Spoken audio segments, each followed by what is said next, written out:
Kita akan mengupas tuntas penyebab, akibat, dan solusi untuk mengatasi rasa malas.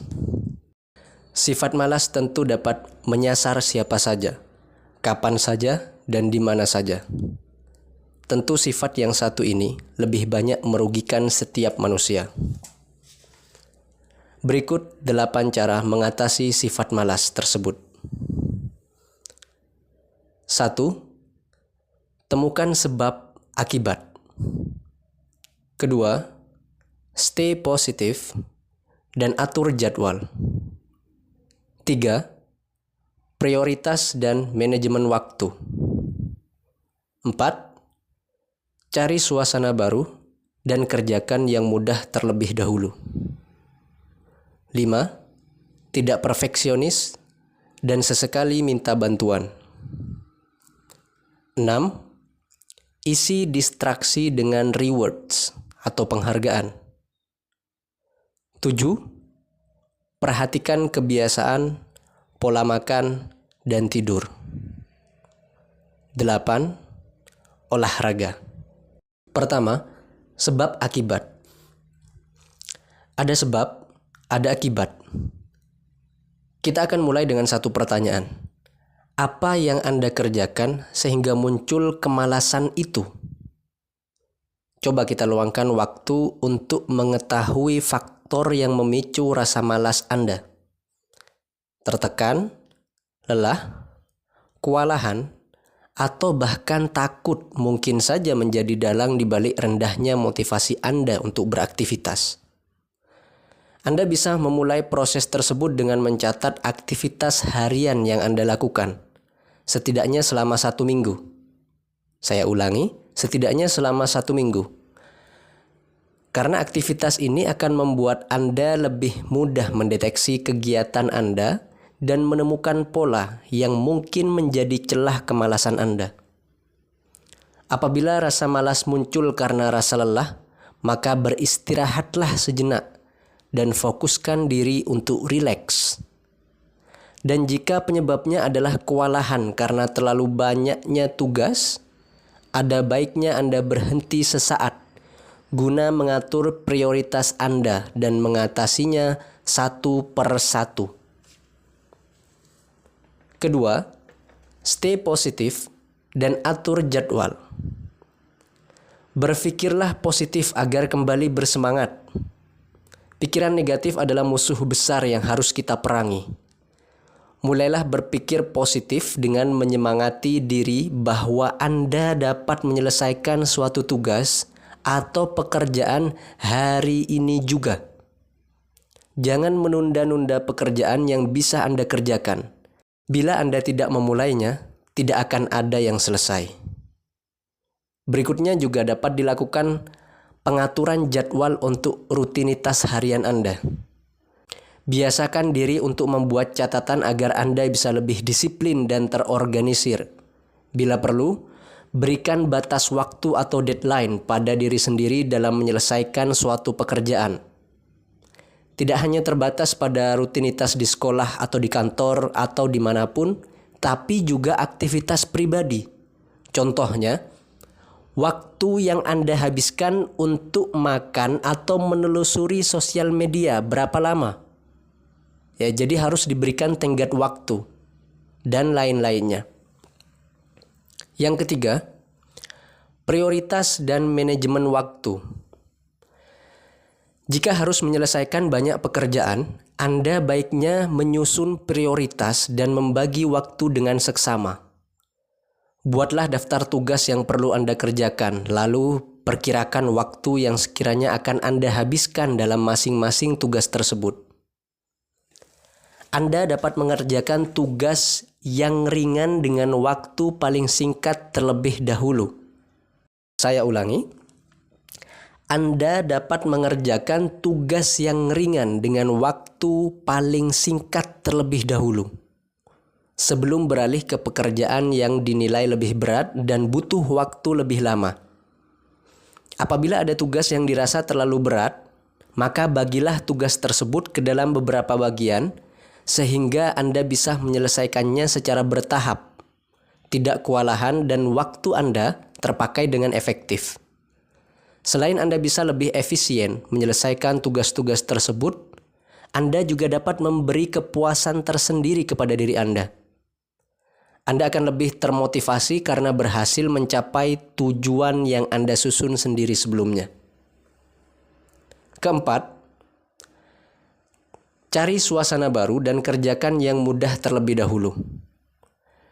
Jika dirasa di rumah hanya memunculkan banyak alasan untuk terus menunda pekerjaan sehingga menjadi tidak produktif, maka saatnya Anda mencari ruang kerja publik seperti perpustakaan, taman, atau space di mana Anda dapat fokus dan kembali bersemangat. Tentunya pilih tempat yang sesuai dengan pribadi masing-masing, karena setiap orang tentu akan berbeda-beda. Berada di lingkungan yang bekerja keras dapat memotivasi kita untuk juga bekerja keras. Begitupun sebaliknya.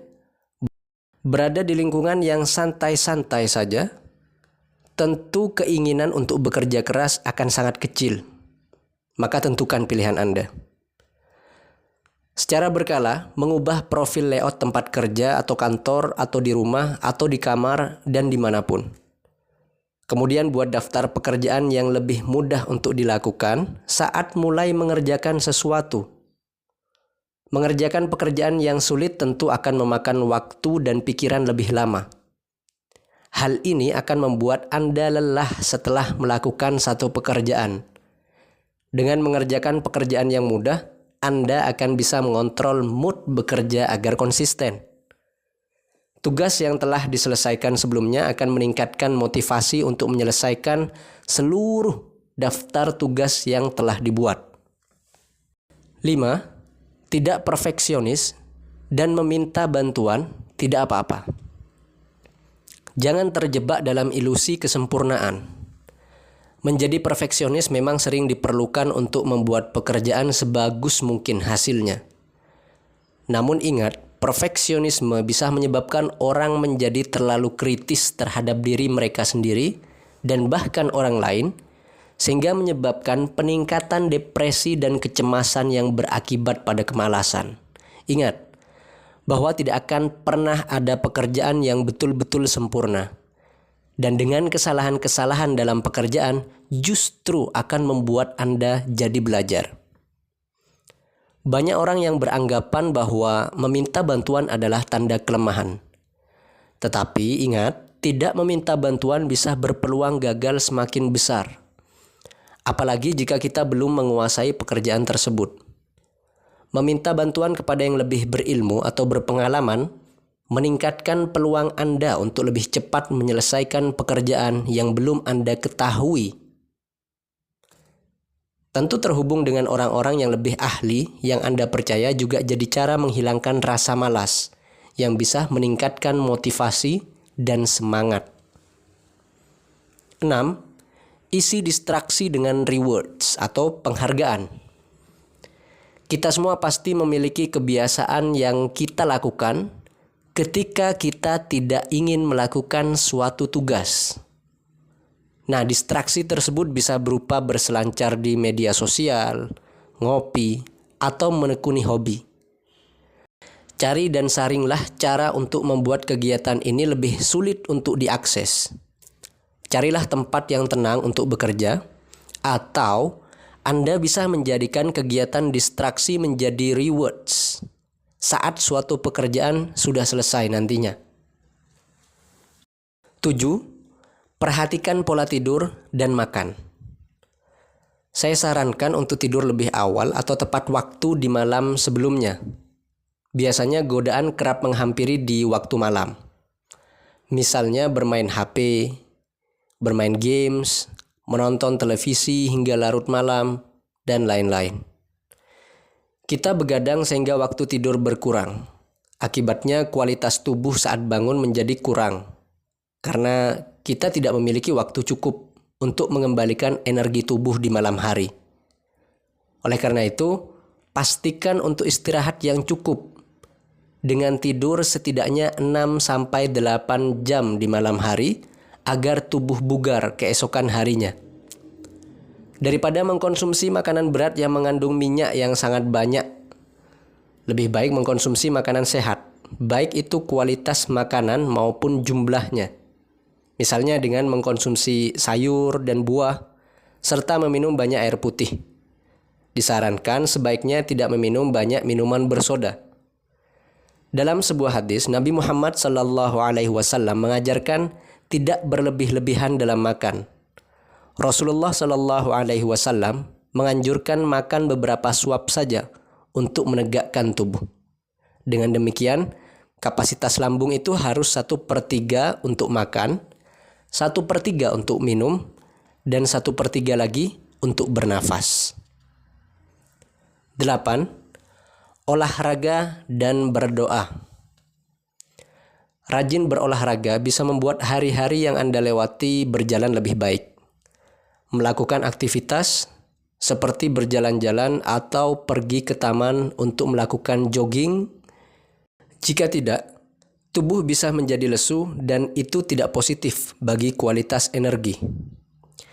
Selain itu, kita memohon perlindungan kepada Allah dari rasa malas yang membelenggu.